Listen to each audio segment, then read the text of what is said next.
Well, I've got another video experiment to show you this in action.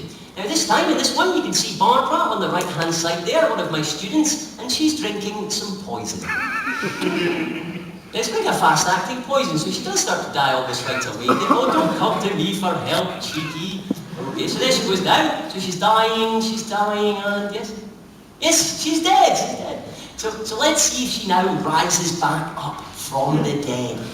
Well, the brain is the command centre of the body, and when you die, it does usually switch off, leaving you unable to move. Now, we'll do some standard tests on Barbara now, the most important of which is the sandwich test. No, Barbara doesn't eat the sandwich. So Barbara is quite clearly not rising from the dead here. She's just, well, she's just dead, really. So why is that? Well, the reason for that, students, is because there's actually no such thing as undead. In fact, undead itself simply means the opposite of dead. And the opposite of dead is alive, exactly. So zombies have to be alive in some sense. Otherwise, like poor Barbara here, they wouldn't be able to move around at all. So this is something we can cross off our list. Now, leading on, of course, from this undead idea, our movie zombies should really be facing other problems if they truly did begin to decompose. Now again, I should point out, again, this is not a zombie in the photograph here, this is another one of my students there. Now, for them, acne is really quite a serious condition for some of you there. Now, when the human body dies, certain things happen to it. Right now, you all have an immune system that protects and repairs your body. Once you die, that is turned off. Now, if you think for a second about these fellas, insects, now, they can be quite troublesome for us here in our country, even more so in exotic countries, where you get even bigger beasties. I know this one is about the size of my face. In fact, really quite scary. Now, fortunately, you do have your immune system, along with your hands, to help belt away any insects that come in your direction. And without these things to protect you, well, you'd very quickly find your tongues and eyes eaten out by flies and maggots. Now, of course, not only would an insect be interested in feasting on a decomposing zombie, but they might also end up falling prey to all kinds of wild, and every now and again, the odd domestic animal as well. So hopefully, it should now be becoming clear to you guys that zombies can't be decomposing quite like a normal human body, otherwise they're really not going to last very long before they're eaten by animals, insects, and good old Hammy the hamster there as well. So this is another thing we can cross off our list. Now the next symptom that we want to look at is known as the zombie superpower. So if you have a look at that list, do any of these things seem like something a superhero might like to have?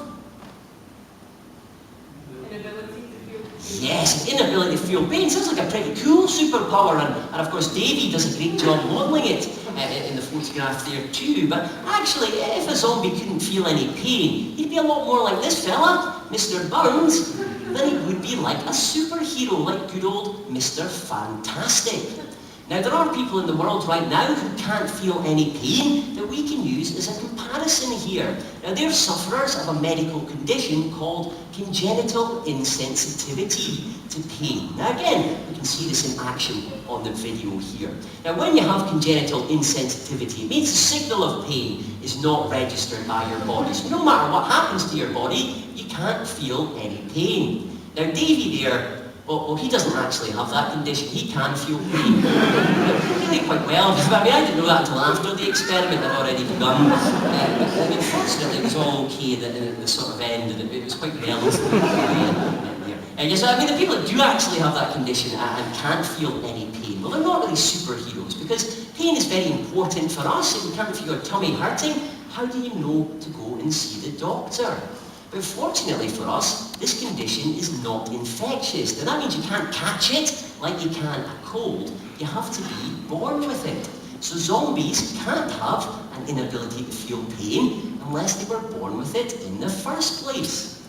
Now there's just one final symptom to look at in this module, and this is a symptom you don't see people, or behaviour even, you don't see people doing very often. Well, certainly not in our country, actually in Germany it is a lot more prevalent there, but generally people don't do this. Any ideas what that might be? Desire to consume living flesh. That's the one, desire to consume living flesh. Now zombies do love the living flesh, and if they've been very good on the weekends, a little bit of brains as well. Now, obviously, when a human eats another human, we call that cannibalism. So let's see some cannibalism live in action for you here now. So there's Davy cannibalising away. There he goes. Now, when it comes to cannibalism, there's actually no medical cause to explain that behaviour, so there's no excuse for what Davy was up to there. Now, we believe it's far more likely that the zombie diet... Oh gosh, it doesn't stop there. Yes, yeah. So there's nothing sort of medical that can happen to your brain that can make you only want to eat living flesh and brain. So that can't quite be the zombie diet. Now, we actually believe that rather than consuming living flesh, zombies simply like to consume any food source. Now, because of the other symptoms affecting our poor zombies, they're really not very good at telling what they're eating. They're also really not very fussy about what they do eat. So they'll happily eat a person if they come across one every now and again. Now, what this does mean technically is, obviously in a movie, zombies should stop chasing you when you run past the old Tesco Metro, but obviously not Lidl. Now, this leaves us with 4 remaining symptoms here: the shuffly zombie walk, the zombie personality, the zombie diet, and lastly, the zombie moan. Now, we have determined it is possible to get all 4 of these symptoms in a human being, and to find out how, we'll move on to Module 2, Zombieism Causes. Now, we have to think about a little bit of zombie combat. Now, it's good to start with thinking about sort of hand-to-hand combat, because this is beneficial. Save your bullets, you can use them later. Furthermore, nobody thinks it's very hard to beat a zombie up. So maybe this is a good point to have a practical demonstration. Now, just a second, I'll be looking for one of you to come out and help me, preferably someone who has got immense upper body strength and stamina, or has played that game Whack-A-Mole down the Cadonas. This is also quite good there. So, who thinks they would be up for helping me out today? Who can fight a zombie hand-to-hand? I thought you were going to put your hand. I love the way you look to see your friends, but I can't go in for it there. What's your name, sir? Chris. Chris. Give Chris a nice big round of applause.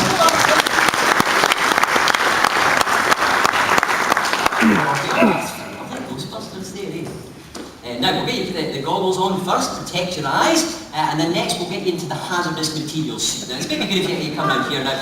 This is what we call the hazmat suit. Let me help you get this on here. So we'll go right foot first. There you go, fantastic. Now this is the kind of suit that you wear whenever you're in a potentially dangerous or infectious environment. Or you're painting and you don't want to get your clothes dirty. What's good for that as well. So there you go. Now you might find out you're quite tall, so if it's too sort of small for you, just decrease the length of your legs to suit. Right, okay, no, just lift this foot. Yes, there you go. Now obviously the zombies were coming in a real hurry. We might miss the suit out, but most of the time they like to kind of get it on. Yes, have you grown since you've been... Now don't worry about it, there's been a bit of a blowout in the crotch here. Don't worry, as long as it's not yellow or brown, it's good to go. Can you manage to zip up there? Just the zombies do like the crotch here, I don't know why. They just do. Fantastic. It's good. It's a fashion statement. Now, lastly, we'll get you to put on the gloves here too. Now, Chris here is obviously going to need a weapon to fight a zombie in hand-to-hand. So what's a good weapon to fight someone hand-to-hand, do you think? A sledgehammer. Now it's funny you should suggest a sledgehammer actually, because what I have here today is very much like a sledgehammer. Similar damage potential. It's called the feather duster. Now let me just give that to you. Whoa! Get that easy, tiger. There now. Now, if you step on this side here, Chris, I'll reveal the zombie that you're fighting today. So here he is. It's cauliflower zombie! Oh, we're coming to you, Chris! It's really quite terrifying.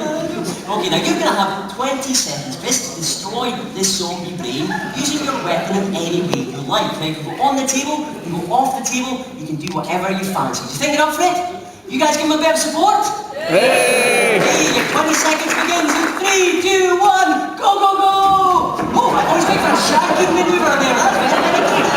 That's very good. Oh my God.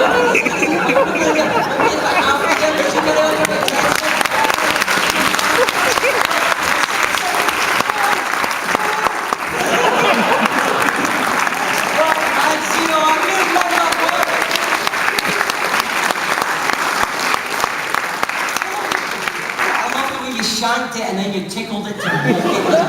I like that, Chris. That's fantastic. Now, let's have a look at Mr. Zombie, see how he's getting on. So, obviously this zombie is no longer a threat because, well, it doesn't have a face for a start.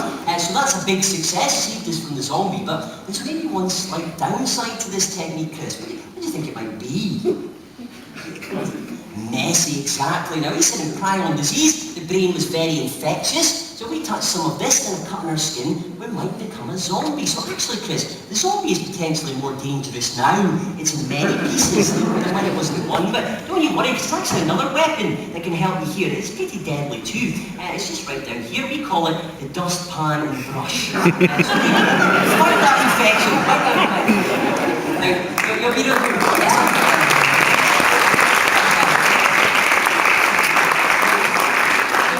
yes, there's no timer on this one.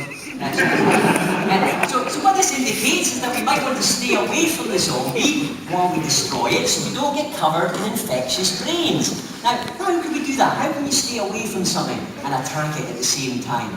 Gun.